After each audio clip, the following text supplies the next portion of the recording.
परमेश्वर के दैनिक वचन।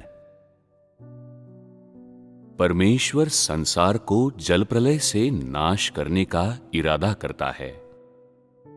नूह को एक जहाज बनाने का निर्देश देता है। उत्पत्ति 6:9-14। नूह की वंशावली यह है। नूह धर्मी पुरुष और अपने समय के लोगों में खरा था, और नूह परमेश्वर ही के साथ साथ चलता रहा। और नूह से शेम और हाम और येपेत नामक 3 पुत्र उत्पन्न हुए। उस समय पृथ्वी परमेश्वर की दृष्टि में बिगड़ गई थी और उपद्रव से भर गई थी। और परमेश्वर ने पृथ्वी पर जो दृष्टि की तो क्या देखा कि वो बिगड़ी हुई है, क्योंकि सब प्राणियों ने पृथ्वी पर अपना अपना चाल चलन बिगाड़ लिया था। तब परमेश्वर ने नूह से कहा, सब प्राणियों के अंत करने का प्रश्न मेरे सामने आ गया है, क्योंकि उनके कारण पृथ्वी उपद्रव से भर गई है। इसलिए मैं उनको पृथ्वी समेत नष्ट कर डालूंगा। इसलिए तू गोपर वृक्ष की लकड़ी का एक जहाज बना ले, उसमें कोठरियां बनाना और भीतर बाहर उस पर राल लगाना। उत्पत्ति 6:18-22।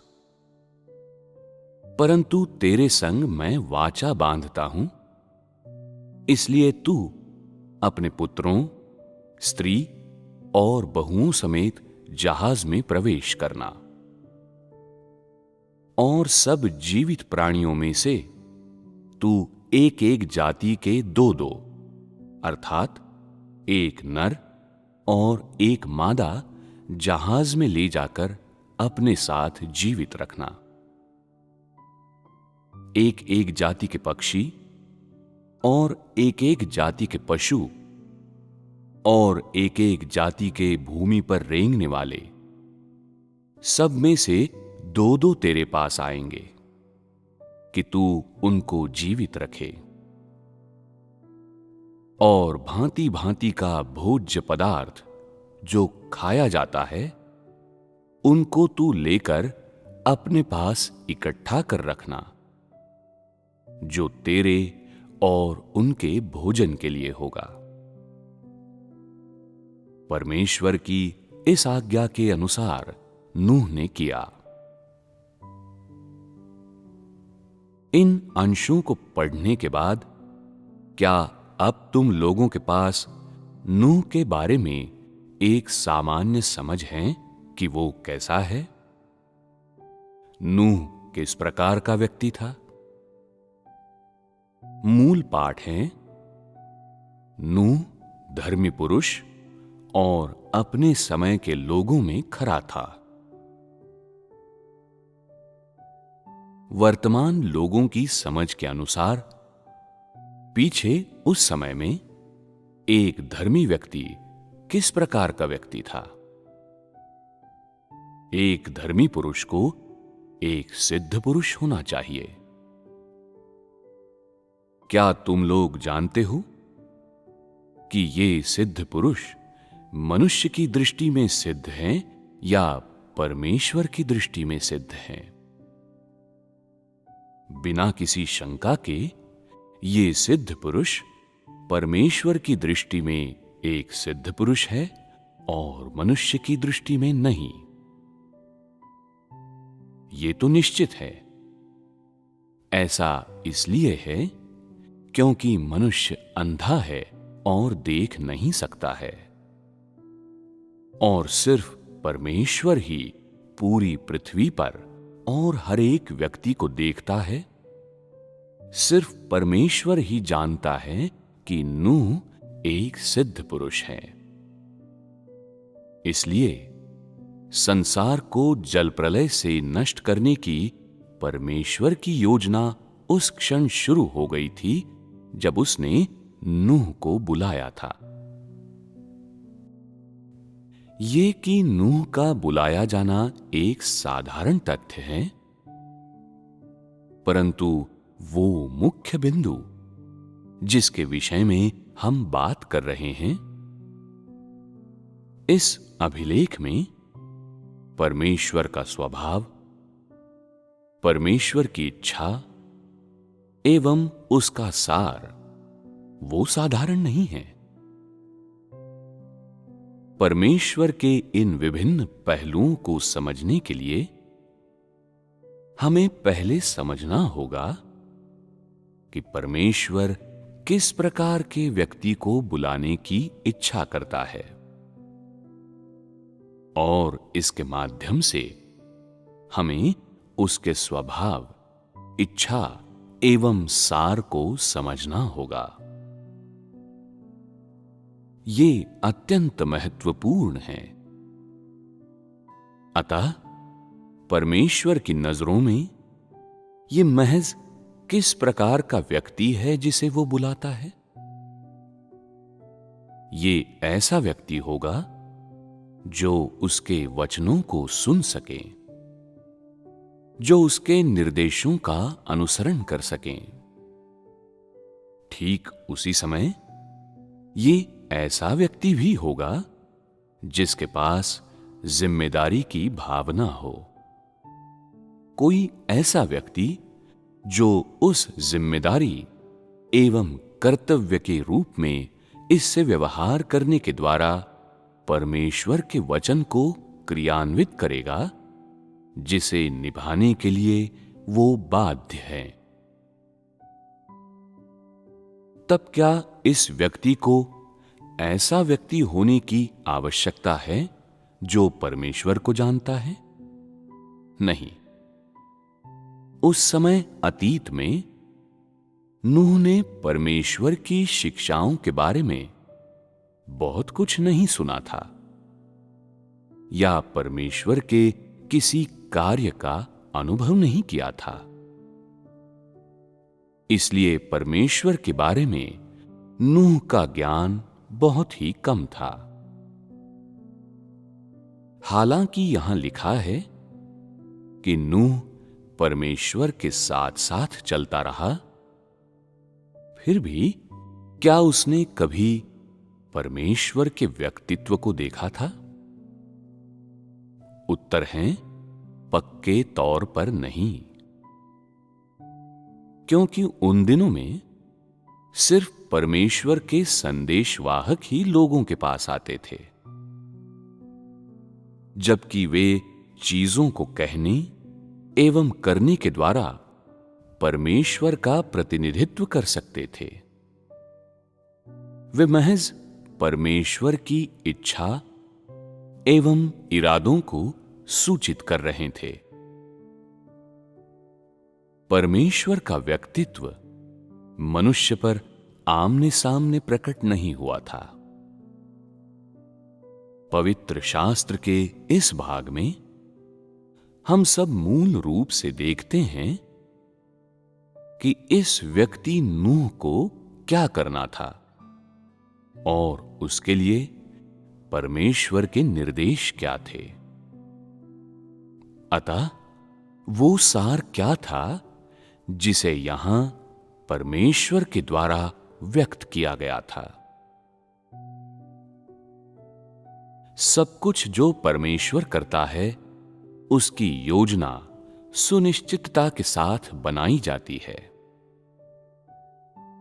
जब वो किसी चीज या परिस्थिति को घटित होते देखता है तो उसकी दृष्टि में इसे नापने के लिए एक मापदंड होगा और ये मापदंड निर्धारित करेगा कि इसके साथ निपटने के लिए वो किसी योजना की शुरुआत करता है या नहीं, या उसे इस चीज एवं परिस्थिति के साथ किस प्रकार निपटना है। वो उदासीन नहीं है या उसके पास सभी चीजों के प्रति कोई भावनाएं नहीं है। यह असल में पूर्णतः विपरीत है। यहां एक वचन है जिसे परमेश्वर ने नूह से कहा था। सब प्राणियों के अंत करने का प्रश्न मेरे सामने आ गया है, क्योंकि उनके कारण पृथ्वी उपद्रव से भर गई है। इसलिए मैं उनको पृथ्वी समेत नाश कर डालूंगा। इस समय परमेश्वर के वचनों में क्या उसने कहा था कि वो सिर्फ मनुष्यों का विनाश कर रहा था? नहीं, परमेश्वर ने कहा कि वो हाड़ मांस के सब जीवित प्राणियों का विनाश करने जा रहा था। परमेश्वर ने विनाश क्यों चाहा? यहां परमेश्वर के स्वभाव का एक और प्रकाशन है। परमेश्वर की दृष्टि में मनुष्य की भ्रष्टता के प्रति, सभी प्राणियों की अशुद्धता, उपद्रव एवं अनाज्ञाकारिता के प्रति उसके धीरज की एक सीमा होती है। उसकी सीमा क्या है? ये ऐसा है जैसा परमेश्वर ने कहा था। और परमेश्वर ने पृथ्वी पर जो दृष्टि की तो क्या देखा कि वो बिगड़ी हुई है, क्योंकि सब प्राणियों ने पृथ्वी पर अपना अपना चाल चलन बिगाड़ लिया था। इस वाक्यांश क्योंकि सब प्राणियों ने पृथ्वी पर अपना अपना चाल चलन बिगाड़ लिया था का क्या अर्थ है? इसका अर्थ है कोई भी जीवित प्राणी परमेश्वर का अनुसरण करने वालों समेत ऐसे लोग जो परमेश्वर का नाम पुकारते थे, ऐसे लोग जो किसी समय परमेश्वर को होम बलि चढ़ाते थे, ऐसे लोग जो मौखिक रूप से परमेश्वर को स्वीकार करते थे और यहां तक कि परमेश्वर की स्तुति भी करते थे, जब एक बार उनका व्यवहार भ्रष्टता से भर गया और परमेश्वर की दृष्टि तक पहुंच गया, तो उसे उन्हें नाश करना होगा। ये परमेश्वर की सीमा थी। अतः परमेश्वर किस हद तक मनुष्य एवं सभी प्राणियों की भ्रष्टता के प्रति सहनशील बना रहा? उस हद तक जब सभी लोग, चाहे परमेश्वर के अनुयायी हो या अविश्वासी, सही मार्ग पर नहीं चल रहे थे। उस हद तक कि मनुष्य केवल नैतिक रूप से भ्रष्ट और बुराई से भरा हुआ नहीं था, बल्कि जहां कोई व्यक्ति नहीं था जो परमेश्वर के अस्तित्व में विश्वास करता था। किसी ऐसे व्यक्ति की तो बात ही छोड़ दीजिए जो विश्वास करता था कि परमेश्वर के द्वारा इस संसार पर शासन किया जाता है और ये कि परमेश्वर लोगों को ज्योति में और सही मार्ग पर ला सकता है। उस हद तक जहां मनुष्य ने परमेश्वर के अस्तित्व को तुच्छ जाना और परमेश्वर को अस्तित्व में रहने की अनुमति नहीं दी। जब एक बार मनुष्य की भ्रष्टता इस बिंदु पर पहुंच गई, तो परमेश्वर के पास आगे और धीरज नहीं होगा। इसके बजाय उसका स्थान कौन लेगा? परमेश्वर के क्रोध और परमेश्वर के दंड का आगमन। क्या ये परमेश्वर के स्वभाव का एक आंशिक प्रकाशन नहीं था? इस वर्तमान युग में क्या परमेश्वर की दृष्टि में अभी भी कोई धर्मी मनुष्य है? क्या परमेश्वर की दृष्टि में अभी भी कोई सिद्ध मनुष्य है? क्या ये युग ऐसा युग है जिसके अंतर्गत परमेश्वर की दृष्टि में पृथ्वी पर सभी प्राणियों का व्यवहार भ्रष्ट हो गया है? आज के दिन और युग में ऐसे लोगों को छोड़कर जिन्हें परमेश्वर पूर्ण करना चाहता है, ऐसे लोग जो परमेश्वर का अनुसरण और उसके उद्धार को स्वीकार कर सकते हैं, क्या हाड़ मांस के सभी लोग परमेश्वर के धीरज की सीमा को चुनौती नहीं दे रहे हैं? क्या सभी चीजें जो तुम लोगों के आसपास घटित होती है, जिन्हें तुम लोग अपनी आंखों से देखते हो और अपने कानों से सुनते हो और इस संसार में व्यक्तिगत रूप से अनुभव करते हो, उपद्रव से भरी हुई नहीं है? परमेश्वर की दृष्टि में क्या एक ऐसे संसार एवं ऐसे युग को समाप्त नहीं कर देना चाहिए? यद्यपि इस वर्तमान युग की पृष्ठभूमि नूह के समय की पृष्ठभूमि से पूर्णतः अलग है, फिर भी वे भावनाएं एवं क्रोध जो मनुष्य की भ्रष्टता के प्रति परमेश्वर में हैं, वे वैसी ही बनी रहती हैं जैसी वे पिछले समय में थी। परमेश्वर अपने कार्य के कारण सहनशील होने में समर्थ हैं, किंतु सब प्रकार की परिस्थितियों एवं हालातों के अनुसार परमेश्वर की दृष्टि में इस संसार को बहुत पहले ही नष्ट कर दिया जाना चाहिए था। जैसा पिछले समय में था, जब जल प्रलय के द्वारा संसार का विनाश किया गया था, उसके लिहाज से परिस्थिति बिल्कुल अलग है। किंतु अंतर क्या है? साथ ही ये ऐसी चीज है जो परमेश्वर के हृदय को अत्यंत दुखी करती है और कदाचित कुछ ऐसा है जिसकी तुम लोगों में से कोई भी सराहना नहीं कर सकता है। जब वो जल प्रलय के द्वारा संसार का नाश कर रहा था, तब परमेश्वर नूह को जहाज बनाने और कुछ तैयारी के काम के लिए बुला सकता था। परमेश्वर एक पुरुष नूह को बुला सकता था कि वो उसके लिए कार्यों की इन श्रृंखलाओं को अंजाम दे, किंतु इस वर्तमान युग में परमेश्वर के पास कोई नहीं है कि उसे बुलाएं। ऐसा क्यों है?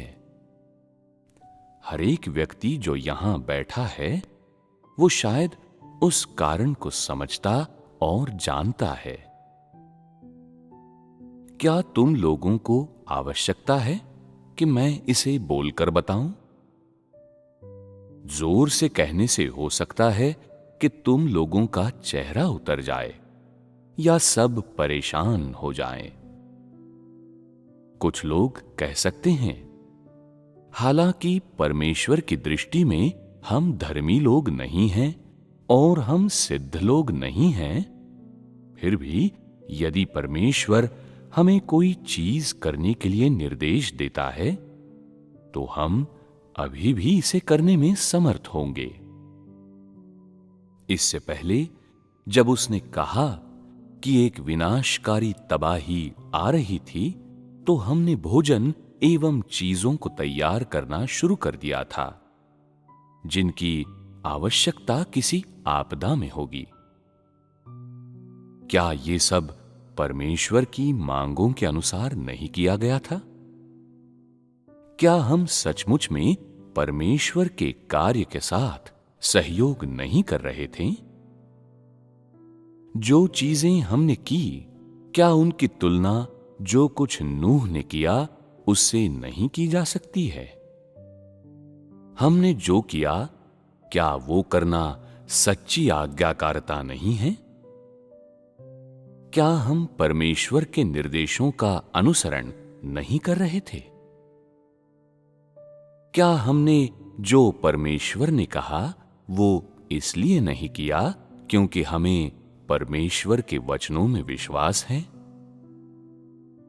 तो परमेश्वर अब भी दुखी क्यों है? परमेश्वर क्यों कहता है कि उसके पास बुलाने के लिए कोई भी नहीं है? क्या तुम लोगों के कार्यों और नूह के उन कार्यों के बीच कोई अंतर है? अंतर क्या है? आपदा के लिए आज भोजन तैयार करना हमारा अपना इरादा था।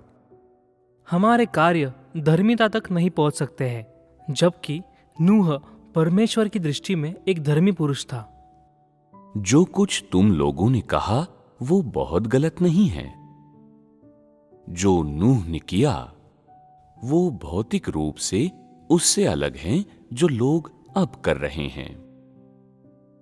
जब नूह ने वैसा किया जैसा परमेश्वर ने निर्देश दिया था, तो वो नहीं जानता था कि परमेश्वर के इरादे क्या थे। उसे नहीं पता था कि परमेश्वर क्या पूरा करना चाहता था। परमेश्वर ने नूह को सिर्फ एक आज्ञा दी थी, उसे कुछ करने के लिए निर्देश दिया था, किंतु बिना अधिक विवरण के वो आगे बढ़ा और इसे किया। उसने गुप्त में परमेश्वर के इरादों को जानने की कोशिश नहीं की। न ही उसने परमेश्वर का विरोध किया या न ही उसके पास दो मन था। वो मात्र गया और इसे एक शुद्ध एवं सरल हृदय के अनुसार किया। जो कुछ करने के लिए परमेश्वर ने उसे अनुमति दी, उसने उसे किया, और कार्यों को करने के लिए परमेश्वर के वचन को मानना एवं सुनना उसका दृढ़ विश्वास था। जो कुछ परमेश्वर ने उसे सौंपा था, उसके साथ उसने इसी प्रकार स्पष्टवादिता एवं सरलता से व्यवहार किया था। उसका सार, उसके कार्यों का सार आज्ञाकारिता थी। दूसरा अनुमान नहीं था, प्रतिरोध नहीं था, और इसके अतिरिक्त अपनी व्यक्तिगत रुचियों और अपने लाभ एवं हानि के विषय में सोचना नहीं था। इसके आगे जब परमेश्वर ने कहा कि वो जल प्रलय से संसार का नाश करेगा, तो उसने नहीं पूछा कब, या इसकी गहराई तक पहुंचने की कोशिश नहीं की, और उसने निश्चित तौर पर परमेश्वर से नहीं पूछा कि वो किस प्रकार संसार को नष्ट करने जा रहा था। उसने केवल वही किया जैसा परमेश्वर ने निर्देश दिया था। चाहे जैसे भी हो, परमेश्वर चाहता था कि इसे बनाना है या इसे किससे बनाना है। उसने बिल्कुल वैसा ही किया जैसा परमेश्वर ने उसे कहा था, और उसके तुरंत बाद कार्य का प्रारंभ भी किया था। उसने इसे परमेश्वर को संतुष्ट करने की एक मनोवृत्ति के साथ किया था। क्या वो इसे आपदा को हटाने के लिए स्वयं की सहायता के लिए कर रहा था? नहीं। क्या उसने परमेश्वर से पूछा कि संसार को नष्ट होने में कितना समय बाकी है? उसने नहीं पूछा। क्या उसने परमेश्वर से पूछा, या क्या वो जानता था कि जहाज बनाने के लिए कितना समय लगेगा? वो ये भी नहीं जानता था। उसने केवल आज्ञा को माना, ध्यान से सुना और इसके अनुसार किया। इस समय के लोग वैसे नहीं हैं। जैसे ही परमेश्वर के वचन से हल्की सी जानकारी निकलती है, जैसे ही लोग परेशानी या समस्या के किसी चिन्ह का आभास करते हैं, वे तुरंत कार्य करने के लिए उछलने लगते हैं। चाहे कुछ भी हो जाए और कीमत की परवाह किए बगैर इसकी तैयारी करने के लिए कि वे आपदा के बाद क्या खाएंगे, क्या पिएंगे एवं क्या उपयोग करेंगे। यहां तक कि जब विपत्ति आती है तो वे बच निकलने के अपने मार्गों की योजना बना लेते हैं। इससे भी अधिक दिलचस्प तो ये है कि इस मुख्य क्षण में मानवीय दिमाग बहुत ही उपयोगी होते हैं। उन परिस्थितियों के अंतर्गत जहां परमेश्वर ने कोई निर्देश नहीं दिया है, मनुष्य बिल्कुल उपयुक्त ढंग से सब कुछ की योजना बना लेता है। तुम लोग इसका वर्णन करने के लिए सिद्ध शब्द का उपयोग कर सकते हो। जहां तक ये बात है कि परमेश्वर क्या कहता है, परमेश्वर के इरादे क्या है या परमेश्वर क्या चाहता है, कोई भी परवाह नहीं करता है और कोई भी इसकी सराहना करने की कोशिश नहीं करता है। क्या ये आज के लोगों और नूह के बीच में सबसे बड़ा अंतर नहीं है?